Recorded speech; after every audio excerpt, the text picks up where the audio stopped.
Welcome to Kenton's videos. Enjoy the video. You start now, position the generator where air can escape freely, and confirm the outlet size and nearby clearances. Remove the factory short stub and inspect the flange for damage, tighten or replace bolts if loose. Install a spark arrestor first, because safety comes before airflow. Once done, attach a short test pipe to ensure alignment and mark the final routing.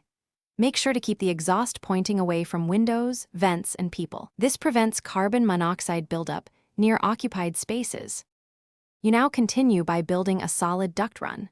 Choose stainless pipe for durability and plan gentle bends only where necessary because each bend reduces flow. Attach sections with high-temp gaskets and secure clamps.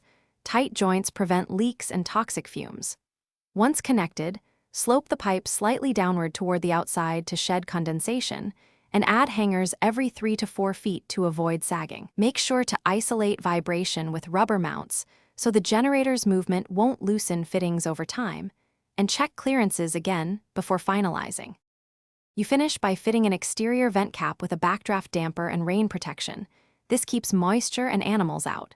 Start the generator and run it for 10 to 15 minutes while you observe joints for leaks, feel for excessive heat, and scan for soot buildup. Once done, use a handheld CO detector at breathing height to confirm safe dispersion. If you see poor exhaust flow or the engine runs hot, troubleshoot. Shorten the run, reduce bends, or increase pipe diameter. This reduces back pressure and restores performance.